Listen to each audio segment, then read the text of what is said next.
ada di hadapan mata kita itu memang Mahkamah Konstitusi ini sesuatu yang harus kita bangkitkan kembali kepercayaan publik itu.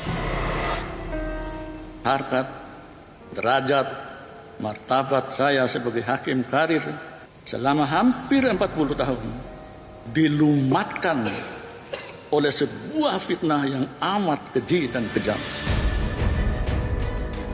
Mas Gibran sebagai pasangan cawapres itu secara hukum sudah sah. Sekarang persoalan MK-nya yang kita selesaikan. Ya kita hormati aja keputusan yang ada di sana ya. Hakim MK itu tertinggi, jadi jangan sampai melakukan tindakan-tindakan tercela. Apalagi benteng pertahanan keadilan pemilu nanti di MK.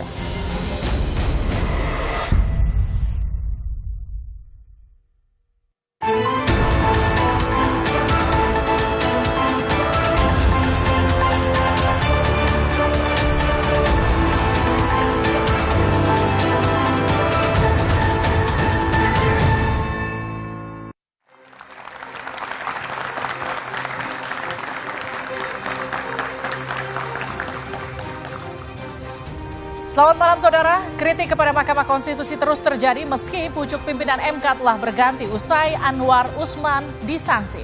Karena dinyatakan melakukan pelanggaran berat etik oleh Majelis Kehormatan MK. Namun Majelis Kehormatan MK tak membatalkan putusan yang sudah diketuk oleh Anwar Usman. Meski demikian legitimasi Gibran Rakabuming Raka masih dipersoalkan. Pasalnya ia dianggap maju dan jadi kontestan di Pilpres tahun depan dengan alasan hukum yang juga masih dipersoalkan. Benarkah demikian? Berdampak pada elektabilitas pasangan Prabowo Gibran. Kita akan membahasnya bersama dengan sejumlah narasumber. Selamat malam dan juga selamat datang Deddy Sitorus, politisi PDI Perjuangan. Selamat malam dan selamat datang Muhammad Khalid, juru bicara PKS. Assalamualaikum. Waalaikumsalam. Selamat malam dan selamat datang Saleh Partaunan Daulay, Ketua Fraksi PAN. Assalamualaikum, selamat malam. Waalaikumsalam. Selamat malam dan selamat datang Wihadi Wianto, anggota Dewan Pembina Partai Gerindra. Dan juga teman-teman mahasiswa dari Universitas Indonesia, Universitas Budi Luhur, UIN Jakarta, Universitas Negeri Jakarta, Universitas Taruman Negara. Saudara, inilah Dua Arah. Saya Liviana Charlisa. Majelis Kehormatan MK tidak mempunyai dampak apapun terhadap keputusan Mahkamah Konstitusi nomor 90 yang berkenaan dengan batas usia dan persyaratan calon wakil presiden. Karena itu kami beritahukan kepada seluruh masyarakat Indonesia, tidak ada yang ragu sedikit pun bahwa pasangan ini berlayar dengan baik. Oh enggak, saya sih tidak akan berkomentar soal itu karena sudah diputuskan ya kita hormati atas keputusannya. Semuanya silahkan menilai sendiri-sendiri apa proses yang terjadi di sana. Kita harapkan demokrasinya bisa lebih baik aja. Barengan ini sudah tuntas, ini selesai, kita hormati keputusannya dan mudah-mudahan akan bisa terus menjaga marwah Mahkamah Konstitusi. Pencopotan Anwar Usman sebagai Ketua Mahkamah Konstitusi setelah dianggap melanggar etik berat, nyatanya sih tidak mempengaruhi pengusungan keponakannya Gibran Rakabuming Raka sebagai bakal cawapres Prabowo. Nah, sejumlah pihak meragukan legitimasi pencalonan Gibran karena maju menjadi bakal cawapres dari putusan yang terbukti melanggar etik. Problem legitimasi politik karena publik kita kan banyak sekali yang nalarnya juga sehat dan sudah bisa melihat secara kasat mata seperti kata Mbak Dani tadi, orang tuh akan melihatnya dengan helikopter view. Ini ada apa nih? Putusan MK 90 soal usia capres-cawapres tetap sah. Artinya rakyat harus menerima bahwa proses demokrasi Pilpres ini telah dimulai dengan luka serius. Sejarah mencatat ini. Tapi yang jadi masalah adalah bagaimana kemudian ya proses ini terjadi dari suatu keadaan yang gonjang-ganjing seperti ini. Jangan sampai kemudian ketika ada hukum yang dianggap menghalangi, kemudian hukumnya yang diubah. Ya, Ketua MK sih sudah diganti, tapi putusan kontroversial yang diketok palu Anwar Usman tidak dapat diubah. Selanjutnya, rakyatlah yang menjadi penentu di Pilpres 2024. Jadi intinya biar hakim rakyat yang menentukan. Kalau menurut kita, waduh dengan gorengan isu ini popularitasnya menurun, ya kan berarti nanti rakyat akan memilih. Ya. yang akan menang yang lain. Jadi biar masing-masing itu diberi hak konstitusional untuk mempromosikan dirinya masing-masing tanpa kampanye hitam. Kalau putusannya tidak dapat diubah, terus bagaimana Gibran dapat meyakinkan publik terkait legitimasinya? Ya kita hormati aja keputusan yang ada di sana ya. Tetap melaju, Mas. Hasil putusan itu kan ada cacat ininya, Mas. Tetap melaju, Mas. Kita juga kehadiran panelis pada malam hari ini, Ahmad Hoirul Umam. Ini adalah Direktur Eksekutif Indo Strategi. Selamat malam. Malam. Mas Umam.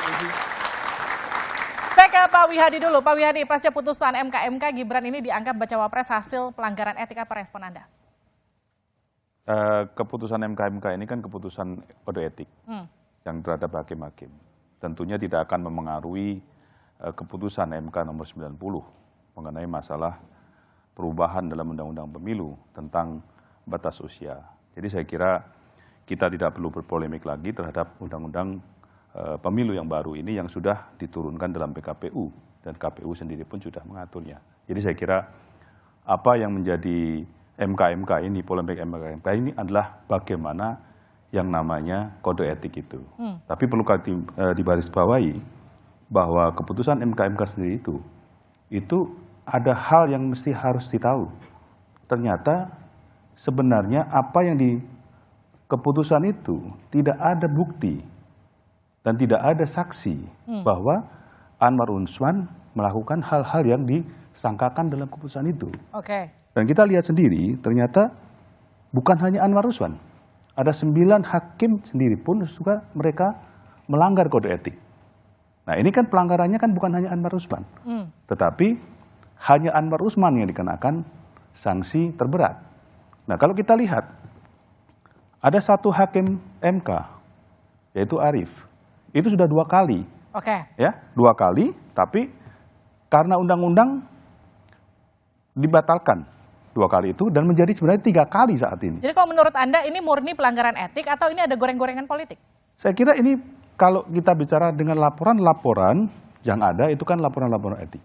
Tetapi saya kira bisa dibuat bahwa saat ini karena kaitannya dengan pemilu, ya tidak terlepas dari permasalahan politik. Oke, saya ke Bang Deddy. Bang Deddy, kalau tadi kita dengarkan apa yang disampaikan Pak Ganjar, kita berharap demokrasi kita lebih baik lagi ke depan. Memang ada apa dengan demokrasi kita pasca pengumuman MK? Ya, demokrasi kita sedang tidak baik-baik saja. Itu ya. Yang pertama kita harus melihat bahwa sebenarnya kita berharap Mahkamah Konstitusi itu menjadi garda terakhir ya untuk menjaga demokrasi kita ini berbasiskan konstitusi. Kenapa? Karena MK ini adalah menjadi tempat di mana keadilan diharapkan muncul. Tetapi kita sudah memulai pemilu ini dengan kejahatan terhadap konstitusi. Ada pelanggaran berat dilakukan oleh Ketua Mahkamah Konstitusi sehingga dia mendapat sanksi berat.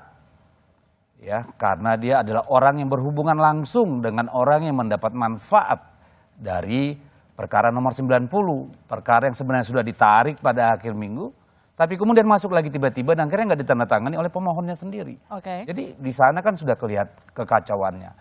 Kalau saya melihat yang terjadi adalah Gibran, ya sebelum Gibran mungkin hasilnya putusan MK terhadap perkara nomor 90 harus kita terima.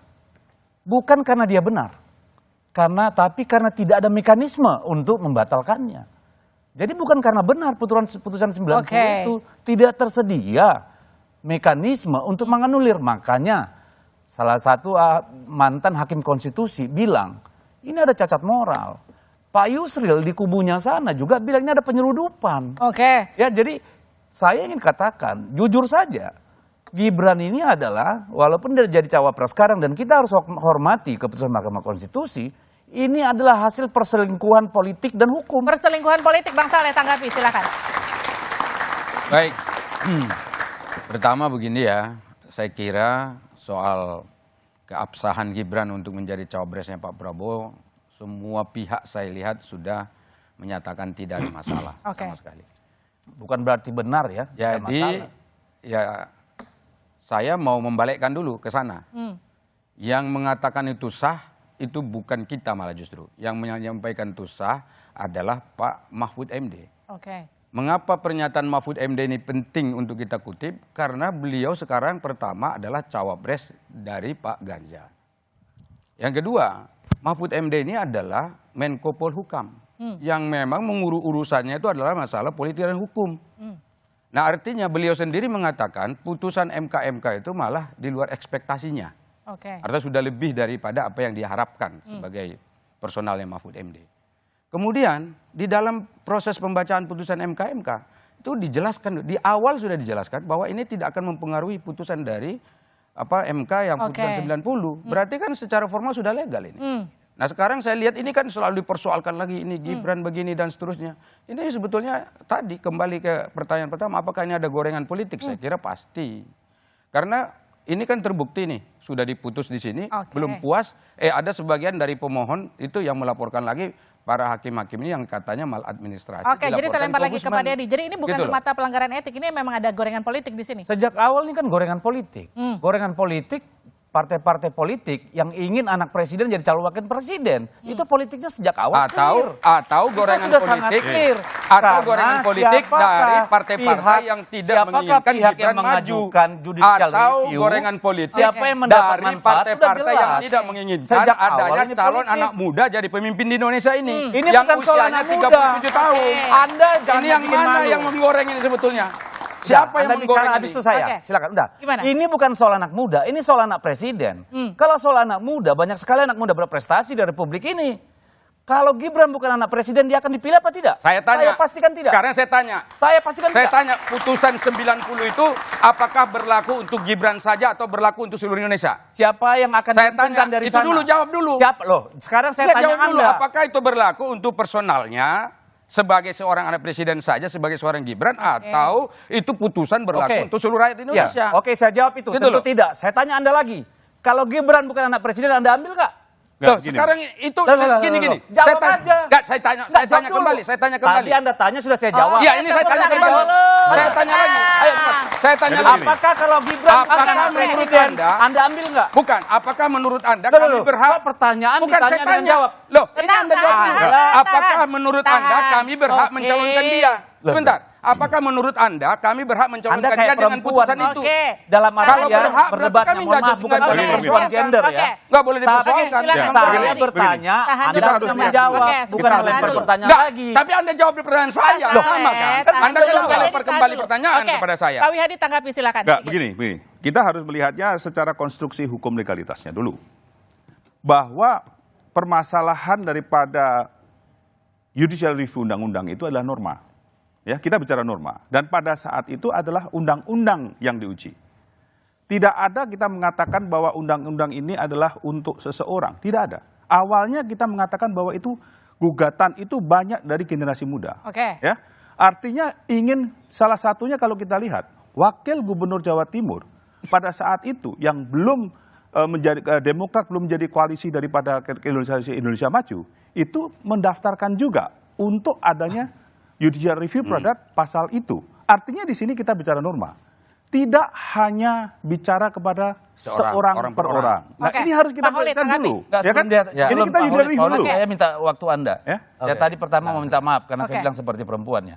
Tapi saya ingin katakan, sejak awal ini adalah politik. Jadi nggak usah membungkus. Yang kedua kita tidak bisa menolak putusan MK ini. Betul. Bukan karena dia benar. Tapi kita tidak punya cara lain menganulir itu. Makanya Marwar Siahaan, mantan hakim MK bilang harusnya ada constitutional audit. Di audit nih orang barang prosesnya cacat, hasilnya harusnya cacat. Sekarang sebetulnya tidak benar kita juga karena dia juga kita tidak mengatakan pendapat orang yang benar dan mengatakan proses itu ya. Ini sebetulnya ini salah. Ini pembelokan dari cara berdebat seperti ini tidak fair.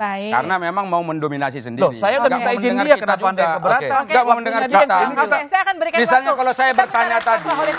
Oke.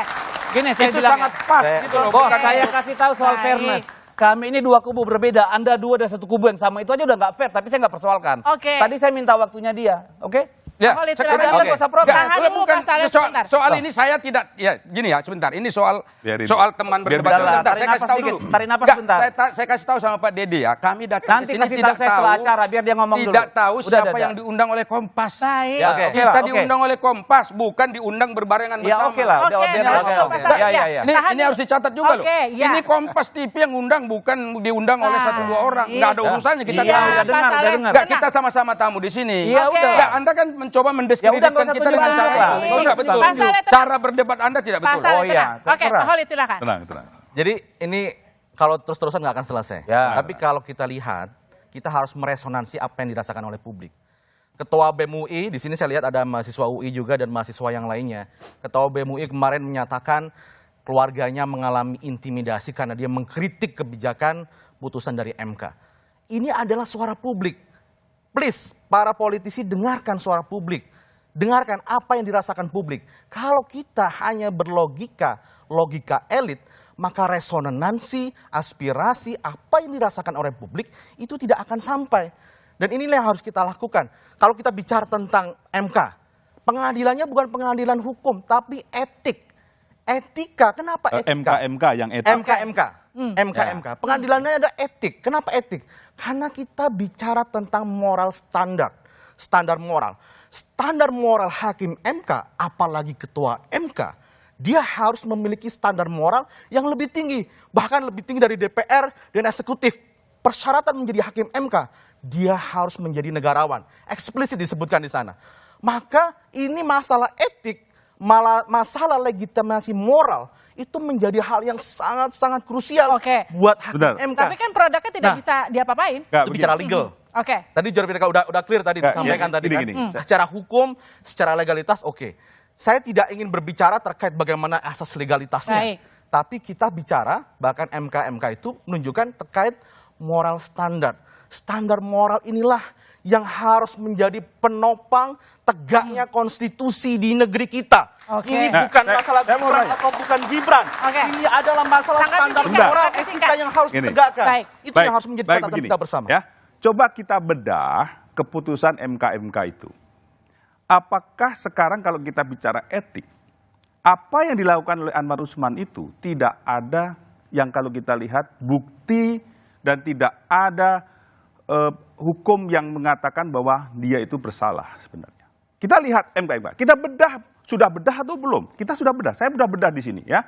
Tapi di sini, ya, bentar. Kalau kita lihat yang dilaksanakan oleh Anwar Usman adalah yang publik mengatakan adalah bahwa dia adalah paman daripada Gibran. Kan begitu. Tetapi kalau kita lihat di tahun 2003 Prof. Jimli sendiri juga pernah mengadili yang mempunyai konflik of interest.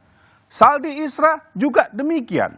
Artinya ini kan sudah jurisprudensi yang dilakukan oleh MK. Jadi kalau kita bicara orang per orang, kita tidak bisa menyalahkan satu orang.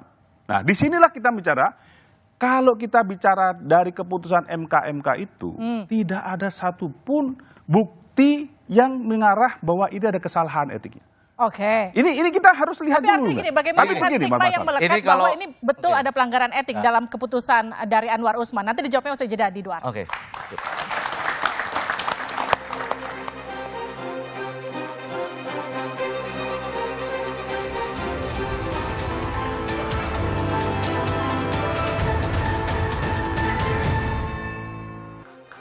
Anda kembali bersama kami di Dua Arah. Saya ke Mas Holid dulu. Mas Holid, ada pernyataan dari Pak Anies yang menyatakan gini kurang lebih. Harusnya hakim itu bekerja untuk rakyat, untuk publik, kurang lebih seperti itu. Memang kita akan dengarkan dulu seperti apa pernyataan ini dia. Institusi negara itu bekerja untuk kepentingan publik, bukan untuk kepentingan sekelompok orang, bukan kepentingan satu dua partai, apalagi kepentingan keluarganya sendiri. Ini yang harus dikembalikan. Dan kalau kita bisa mengembalikan itu semua, maka kepercayaan publik akan bisa dikembalikan dari publik ini. Karena itu saya sampaikan, demokrasi pilarnya adalah kepercayaan. Kalau non-demokrasi pilarnya rasa takut. Jadi apa ini maksud sama Pak Anies, Pak Holid? apa yang disampaikan oleh Pak Anies, beliau ingin mengartikulasikan apa yang dirasakan oleh publik. Jadi sebelum saya berangkat ke sini, teman-teman saya, adik-adik mahasiswa, teman-teman di kampus itu menyampaikan aspirasinya. Bang, ini nggak bisa dibiarkan. Ini tidak boleh Mahkamah Konstitusi yang menjadi the guardian of Constitution itu mengalami pelanggaran etik berat sebagaimana putusan MK tersebut. Sehingga ini akan menjadi presiden buruk. Bagaimana mungkin ya MK yang menjadi sebuah institusi tertinggi dalam mengadili konstitusi itu mengalami pelanggaran etik berat. Baik. Sehingga legitimasi moral yang dihasilkan dari putusan konstitusi itu menjadi pertanyaan publik. Tapi kan ketua ini MK-nya bisa dicopot. menyebabkan distrust, public distrust terhadap keputusan MK itu. Dan ini menjadi hal penting. Kenapa? Legitimasi moral itu akan berdampak kepada legitimasi politik. Bisa jadi secara legal, secara undang-undang tidak masalah, sah. Tapi legitimasi moral ini mengalami defisit dan ini akan menyebabkan public distrust terhadap keputusan Mahkamah Konstitusi. Pak Wihadi tanggapi silakan. Saya begini. Jadi ini kan salah satu putusan dari pelanggaran etik yang dimaksud di dalam MK itu adalah soal konflik kepentingan. Sebetulnya konflik kepentingan tadi sudah dijelaskan Pak Wihadi juga. Itu tahun 2020 itu ada putusan 96 Mahkamah Konstitusi terkait dengan usia dari hakim. Nah pada waktu itu salah seorang yang ikut mengadili itu adalah saudara Saldi Isra yang sekarang juga adalah hakim konstitusi. Nah di sana kalau kita pelajari sekarang Saldi Isra dilaporkan lagi ke MK. Kenapa? Karena dia ikut terlibat memutus suatu perkara yang dimana secara personal, individual, ikut ya terlibat dalam kasus itu. Artinya ya bagian daripada hal yang sedang diperkarakan begitu. Nah itu satu. Kemudian yang berikutnya, hakim-hakim dari MK sekarang ini juga sedang dilaporkan ke Dewan Etik. Kenapa? Karena putusan yang diambil dianggap tidak sesuai dengan apa yang ada dalam peraturan MK. Putusannya kan mestinya lisan, tulisan, dan tadi putusan pemberhentian yang tidak hormat. Tapi tidak ada satupun dari putusan itu yang diambil. Malah justru pemberhentian dari jabatannya sebagai ketua MK. Nah, itu dilaporkan juga. Kemudian Pak Jimli sekarang juga dilaporkan ke Dewan Etik. Mengapa? Karena Pak Jimli dianggap memberi komentar dan pernyataan sebelum putusan dari MK dikeluarkan. Artinya menurut Anda semuanya bermasalah? Dia mengatakan bahwa Anwar Usman ini kelihatannya akan menerima hukuman pelanggaran etik berat. Nah itu kan sebetulnya asas praduga tak bersalah itu sudah dilanggar. Nah itu yang dilaporkan ke MK. Nah kalau semuanya ini dilaporkan, lalu bagaimana otoritas daripada peradilan yang ada di Indonesia ini yang akan kita jadikan sebagai panduan? Ini jadi problem. Nah ini yang saya katakan tadi, ini selalu digoreng, ini dianggap itu. Kalau kita membuka ini lebar dan kita biarkan, maka saya yakin ini tidak akan ada pernah selesai perdebatan seperti ini. Gimana Pak Umam, betul nggak gitu? Ya, saya karena diskusinya sangat panas, saya mencoba menjadi penengah. Di satu sisi sebenarnya betul apa yang disampaikan oleh kubu Prabowo Gibran, bahwa secara legal formal, putusan dari MK kemarin itu tentu merujuk pada pasal 24 konstitusi yang bersifat final and binding, final dan mengikat. Sehingga kemudian mereka memiliki legitimasi konstitusional untuk tetap melaju di dalam konteks Pilpres di 2024. Tetapi di saat yang sama, mengapa kemudian concern dari teman-teman di PDIP dan PKS itu menjadi relevan? Karena kalau kita cross check sekali lagi, pengambilan keputusan itu, kalau kita hitung 9 hakim MK, itu 4 menyatakan dissenting opinion, tidak setuju, kemudian 5 setuju, tetapi dari 5 itu ada 2 yang memiliki kategori concurring opinion. Concurring opinion itu kategorinya dia memiliki argumen yang berbeda, tetapi menyerahkan kepada hakim secara umum untuk kemudian menyetujui itu. Artinya apa? Kalau kemudian 5 dikurangi 2 ada 3. Nah kalau 3 kemudian variabel Pak Anwar Usman dianggap melakukan pelanggaran berat, maka kemudian kalau misal ini di take out variabel Pak Anwar Usman, besar kemungkinan putusan 90 tidak akan terjadi. Nah itu yang kemudian tadi disampaikan oleh Bang Deddy Sitorus, kalau ada mekanisme itu dianulir sebagai bentuk respon atas MK, maka kemudian menjadi legitimate, problemnya tidak ada mekanisme itu. Nah itu poin pertama. Yang kedua Mbak Livi, saya mengapresiasi to some extent putusan dari MK Tetapi di saat yang sama, tampaknya MK-MK sendiri mencoba untuk bermain di antara dua gelombang. Oke. Ada satu poin yang cukup krusial dan juga sangat sensitif. Ketika MK-MK mengatakan bahwa pelanggaran berat yang dilakukan oleh Pak Anwar Usman mengatakan bahwa beliau membuka ruang intervensi pihak eksternal. Ini harus di cross check. Siapa pihak eksternal itu?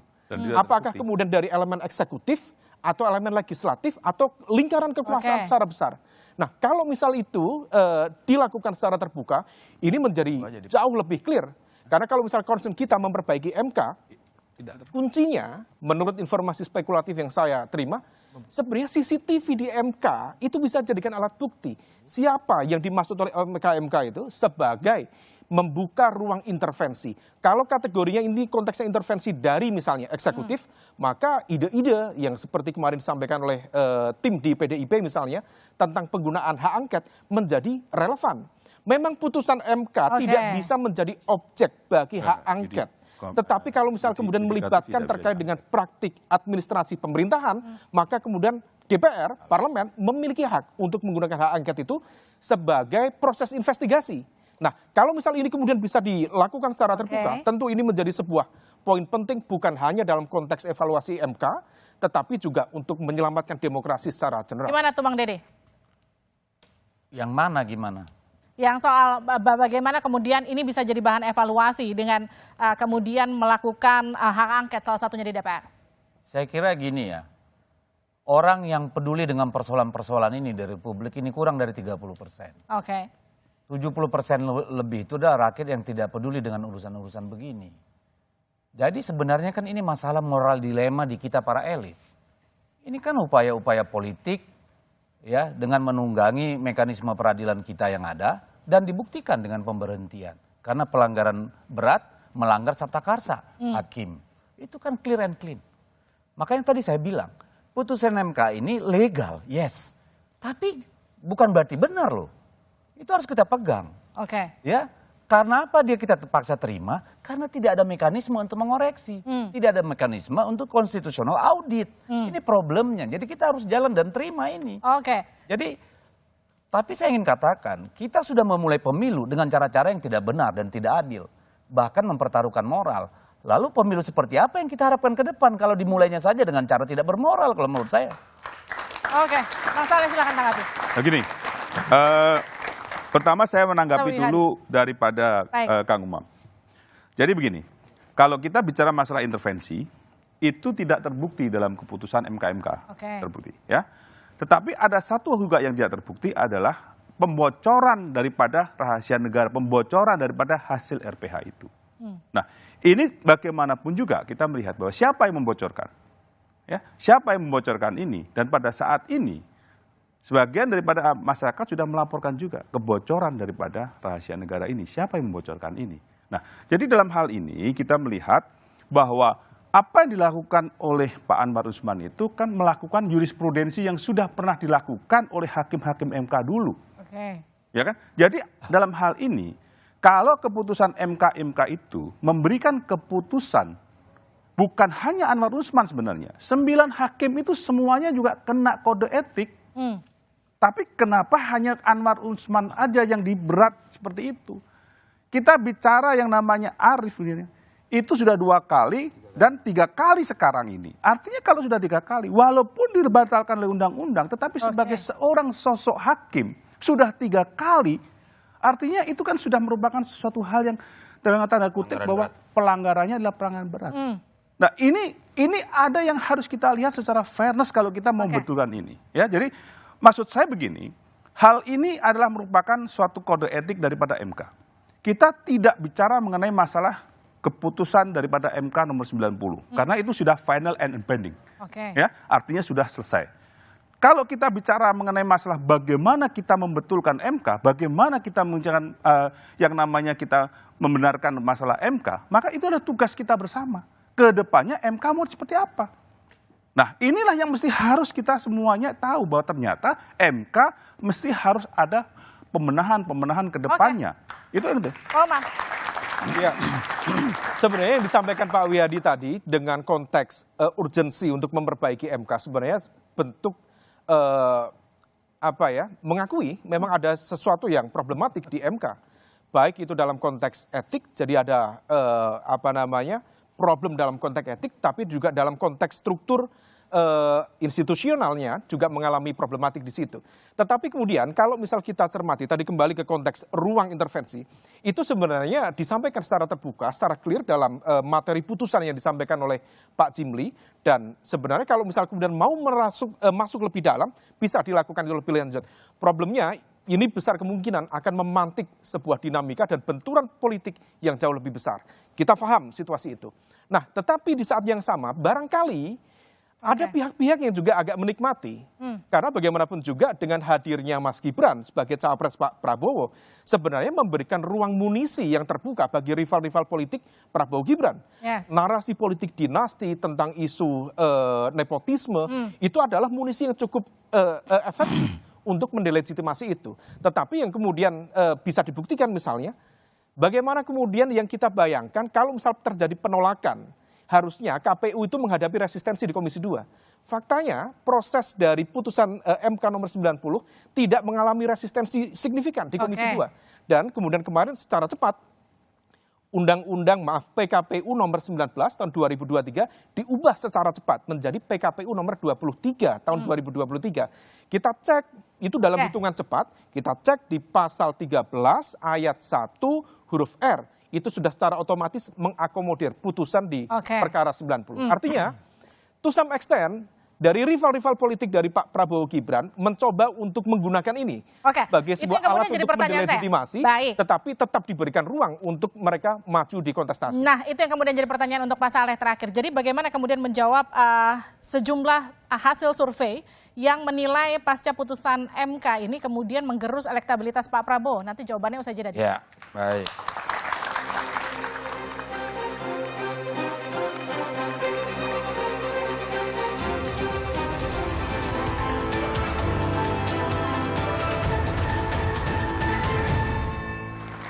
Anda kembali bersama kami di Dua Arah. Pasca kemudian ada problematik di MK, kemudian ada sejumlah lembaga survei yang merilis bahwa ini ada efek elektoral yang kemudian menggerus di pihaknya Pak Prabowo. Tanggapan Anda, Pak Saleh? Pertama, sebagai insan akademik, karena background saya juga dulu adalah orang akademik ya, tentu saya menghormati hasil-hasil survei yang dikeluarkan oleh lembaga-lembaga survei. Karena bagi kita lembaga survei itu penilaiannya baik atau buruk misalnya terhadap kandidasi yang sekarang sedang berlanjut itu adalah evaluasi yang perlu memang ditangkap. Jadi kalau baik, alhamdulillah sudah baik. Kemudian kalau tidak baik ya tentu ada yang perlu diperbaiki. Apalagi survei-survei itu saya lihat itu kan surveinya berbasis provinsi misalnya seperti itu. Provinsi ini seperti ini dan seterusnya. Itu satu. Tapi yang kedua, hasil survei itu sebetulnya tidak seragam. Jadi kalau saya lihat, ini kan ada yang mengatakan ini surveinya turun. Padahal sebetulnya survei internal kami itu justru naik gitu. Jadi luar biasa naiknya malah. Jadi putusan MK itu nggak mempengaruhi apapun? Ya, menurut kami justru sekarang ini ya putusan MK yang tadi itu adalah hanya untuk mencari legalitas yang dipertanyakan publik terkait dengan pencalonan seorang Gibran dalam hal ini. Nah itu menurut kami sudah selesai. Nah karena itu kami sekarang sedang berlomba-lomba untuk menyampaikan apa yang akan kita lakukan andai kata Prabowo dan Gibran jadi presiden atau wakil presiden. Nah itu yang kita sampaikan ke publik. Jadi mestinya perdebatan-perdebatan terkait yang tadi mestinya sudah selesai sesaat setelah MK mengambil keputusan. Jadi mestinya kita sekarang masuk pada hal-hal yang substansial. Nah karena itu sekali lagi survei tadi itu banyak ragamnya. Coba dilihat. Sekarang malah dulu ya awal-awal saya lihat ketika kontestasi ini mulai itu selisih-selisih angkanya agak tipis tuh. Ya kan? Kalaupun ada perbedaan angka antara satu lembaga survei dengan survei yang lain mungkin 2% ya 1% begitu. Sekarang malah justru sudah loncatannya besar gitu. Bahkan ada sampai 8%, 10% begitu. Nah ini yang saya kira juga karena ada diversifikasi hasil dari survei seperti ini, maka tentu ini juga kita harus betul-betul mempercaya lembaga survei mana yang akan kita pakai. Nah termasuk lembaga survei internal kami sendiri yang memang sedang saya kira dari hari ke hari melakukan evaluasi dan pendataan dan juga survei dari seluruh daerah di Indonesia. Saya ke Bang Deddy. Bang Deddy, kalau peneliti SMRC Saidiman kan menyatakan bahwa hasil putusan MK itu justru tidak terlalu menguntungkan bagi pasangan Ganjar Mahfud, tapi justru menguntungkan bagi pasangan Anies Imin. Gimana tanggapan Anda? Ya, kalau saya sih menilai hari-hari ini kita belum pernah mengalami situasinya. Jadi hasil dari satu lembaga survei ke lembaga survei ya dalam 2 bulan terakhir ini agak seringkali seperti radikal bebas. Ya. Jadi agak sulit memilah-milah mana survei yang benar, mana yang survei yang dibenar-benarkan. Tetapi apapun itu ya silakan masyarakat yang menilai. Kita yang merasakan denyut nadi rakyat di bawah itu seperti apa. Kita juga yang melihat apakah mesin-mesin kekuasaan juga ada bermain atau tidak. Kan itu kita yang merasakan di bawah. Nanti kita akan lihat. Karena salah satu isu yang paling krusial setelah putusan MK ini adalah bagaimana memastikan ini pemilu yang jurdil dan luber. Yang menurut saya question mark besar. Karena apa yang terjadi pada hari ini di kita belum pernah terjadi di Indonesia, belum pernah mungkin terjadi di seluruh dunia. Ada presiden yang sedang menjabat, lalu anaknya berkontestasi untuk jabatan wakil presiden. Belum pernah terjadi. Jadi Anda meragukan pemilu kali ini akan berlangsung jurdil? Saya tidak punya cukup kepercayaan bahwa pemilu yang akan datang akan berlangsung jurdil dan luber. Saya mau jawab itu ya. Jadi begini ya, kalau soal kepercayaan saya jangan diperdebatkan dong. Saya kalau mau katakan ada kecenderungan mempergunakan aparatur negara atau kekuasaan negara untuk memenangkan salah satu kandidasi, saya kira itu terlalu jauh. Mengapa? Karena koalisi yang ada sekarang yang bekerja untuk Pak Jokowi ini adalah koalisi semua partai politik yang ada. Yang tidak ada di sana itu tentu ya teman-teman dari PKS dan Demokrat. Itu jelas. Selain itu semua ada di sana. Karena semua ada di sana, maka semuanya sebetulnya sangat dekat dengan Presiden Jokowi. Artinya bagaimana mungkin misalnya Presiden Jokowi memanfaatkan bantuan sosial untuk pemenangan anaknya sementara Menteri Sosialnya adalah dari PDI Perjuangan. Oh, Anda berarti nggak dapat info. Yang akan menyebar, ini contoh. Biar saya cerahkan Anda. Kemudian yang akan menyebarkan beras itu bukan Kementerian Sosial, Pak. Badan Saya katakan bantuan sosial. Nggak ada urusan saya tidak bilang Kementerian Sosial. Saya tidak bilang bantuan beras ya. Oh, iya enggak, saya Anda mengaitkan sama Kementerian Sosial. Sebentar, enggak, Pak. PKH. Itu Badan Pangan Nasional. Sebentar. Saya ini pernah memimpin Komisi 8. Ya, saya tahu ada PKH di sana, Pak. Ya, itu yang Pak Ibu Risma yang ngerjakan. Ada pembangunan rumah tidak layak huni. Dan beberapa bantuan sosial lainnya itu yang dikerjakan Menteri Sosial. Bagaimana mungkin misalnya kita mengenerate itu untuk memenangkan salah satu kandidasi yang lain. Ada Menteri Tenaga Kerja dari PKB, ya kan? Nah, Menteri Tenaga Kerja ini kan misalnya dia sangat dekat dengan buruh, sangat dekat dengan kesejahteraan buruh. Nah, bagaimana mungkin kita memanfaatkan itu? Ada Menteri Desa, silakan. Ada Menteri yang lain, itu loh. Jadi ini semuanya masih bekerja di dalam konteks PKS ini. sebagai satu-satunya oposisi di sini, silakan. Ya, kalau kita lihat apa yang disampaikan oleh Pak Anies pada waktu diundang di istana ya, ada Pak Prabowo, ada Mas Ganjar, ada Mas Anies. Point of view dan sikap tegas dari Mas Anies adalah netralitas itu adalah kunci. Sehingga netralitas ini bukan hanya di kata-kata, tapi juga dalam tindakan dan kebijakan. Sehingga inilah yang kemudian harus menjadi pegangan dari terutama penguasa saat ini. Karena begini, saya ambil konteks MK ini. Kalau kita lihat, ini kan sebelum gaduh ini, peraturan pemilu kan sudah jelas. Bahwasanya usia 40 tahun tidak bisa. Gitu kan. Kemudian ada gugatan. Jadi konteksnya ini kita harus lihat, ada perubahan ketika ada seorang kandidat di sini. Publik bertanya, itu hal yang wajar. Sehingga kenapa saya tidak mempermasalahkan legalitas hukum. Kami tidak mempermasalahkan legalitas sah atau tidak sah, itu sudah selesai. Tapi legitimasi moral inilah yang harus kita bangun. Sehingga rakyat ketika memilih, dia memiliki trust. Dia menitipkan harapannya itu dengan kepercayaannya. Bahwasanya penyelenggara negara itu netral. Bahwasanya penguasa itu netral. Walaupun anaknya maju, dia tetap netral. Ini yang harus dibangun. Pak Wihadi, silakan tanggapi. Kalau kita bicara mengenai Pak Wihadi, silakan tanggapi. Kalau kita bicara masalah penguasa netral, kita punya pengalaman 2019. Bukan anak presiden yang maju, tapi presidennya maju lagi. Dan itu dialami oleh kita sebagai pada saat itu Pak Prabowo. Dan lawannya. Dan lawannya adalah Presiden Jokowi. Ini bukan anaknya, presidennya yang kita lawan.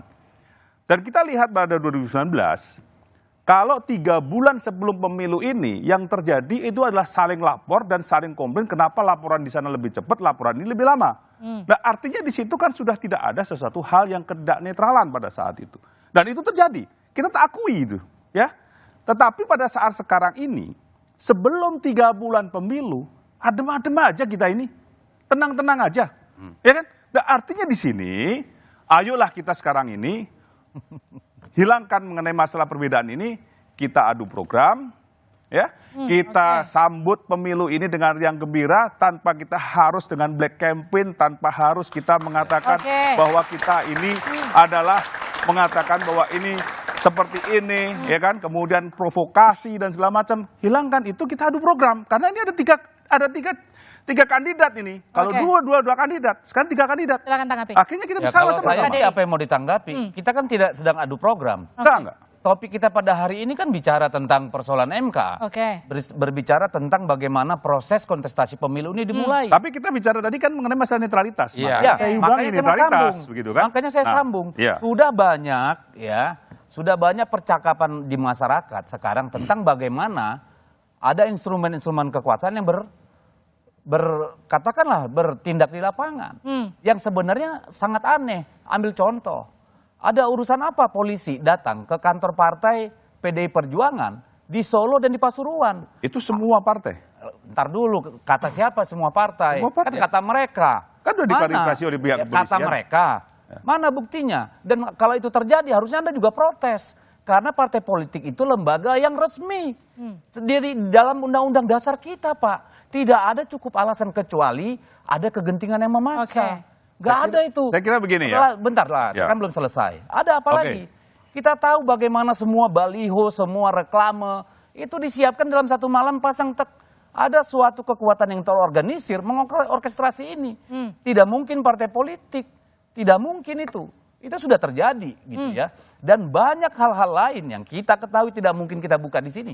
Ya. Karena tidak mungkin, karena kita ingin pemilu ini berjalan dengan baik, walaupun kita tahu potensinya untuk curang ada. Nah, saya tambahkan sedikit. Ada peribahasa mengatakan tidak ada asap kalau tidak ada api. Jadi ini apa yang terjadi di MK ini adalah asapnya, pasti sebelumnya ada apinya. Sehingga kritik dari kekuatan sipil, kritik dari teman-teman mahasiswa, kritik dari para akademisi, kritik daripada jurnalis, kritik dari para pengamat, kritik dari kalangan masyarakat, itu adalah sebuah fenomena yang harus dijawab. Jangan sampai keraguan itu semakin menjadi kolektif.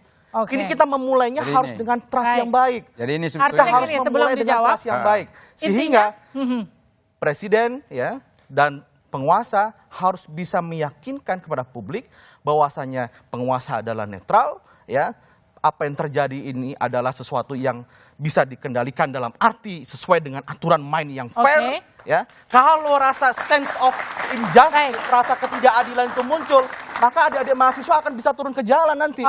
Artinya bagaimana menjawab dan juga membuktikan bahwa pemilu 2024 bisa berlangsung jujur dan juga adil, kita akan kembali usai jeda di Duara.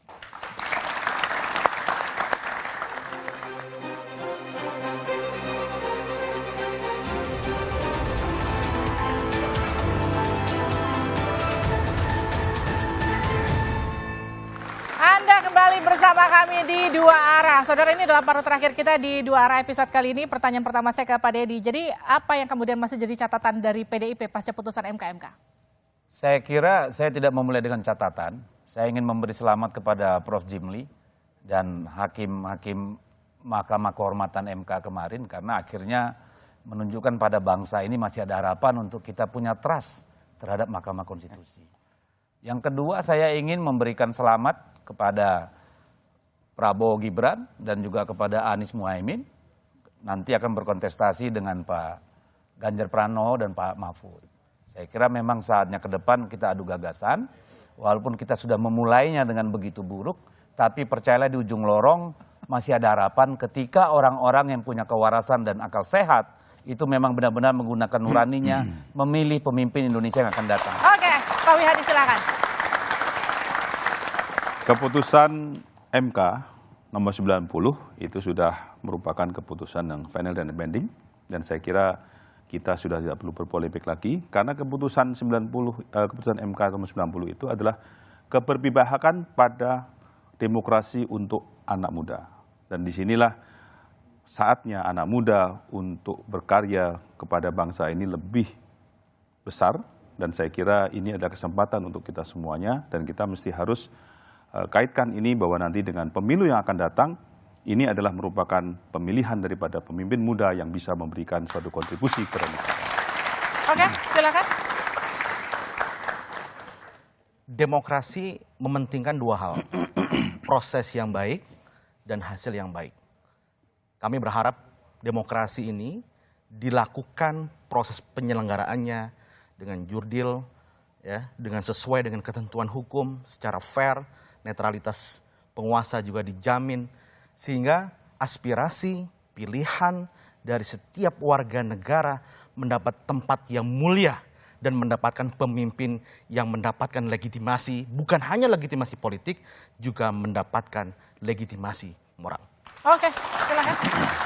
Ya, saya mengajak semua masyarakat kita lah ya untuk ikut berpartisipasi di dalam proses keberhasilan pemilu yang akan datang.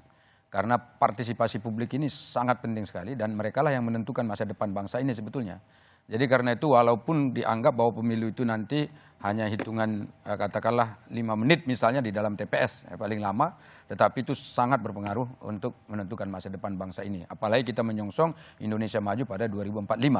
Nah karena itu ini penting untuk saling mengingatkan partisipasi itu. Salah satu di antara partisipasi itu adalah menjaga agar tadi netralitas dari penyelenggara pemilu, netralitas penyelenggara negara itu akan tetap terjaga. Jika ada yang merasa ini tidak beres, ya sama-sama kita laporkan. Dan tentu kita juga semua ini merasa punya kepentingan bersama agar menjaga institusi-institusi negara itu diperbaiki. Termasuk misalnya sekarang Mahkamah Konstitusi. Kalau Mahkamah Konstitusinya dianggap sekarang masih ada hal-hal yang belum sempurna, belum lengkap, kita menganggap bahwa mereka adalah manusia biasa dan masih insya Allah bisa diperbaiki ke depan. Oke, Pak Umam. Ya, bagaimanapun juga masa depan demokrasi di Indonesia akan ditentukan oleh seberapa netral kekuasaan negara akan digunakan dalam konteks Pilpres 2024 mendatang. Tetapi di saat yang sama tentu kalkulasi kepentingan akan membayangi kita. Saya pribadi tentu berharap Pak Jokowi mampu bersikap netral. Meskipun dalam konteks kalkulasinya rasanya agak sulit membayangkan. Tetapi bagaimanapun juga amanah undang-undang, tepatnya di pasal 304 Undang-Undang Pemilu, menegaskan bahwa kekuasaan negara harus dinetralkan. Yang melekat pada presiden dan wakil presiden hanya protokoler, pengamanan, dan kesehatan. Nah di level ini tentu kita harapkan itu akan terus menjadi sesuatu yang konstruktif bagi demokrasi ke depan. That's it.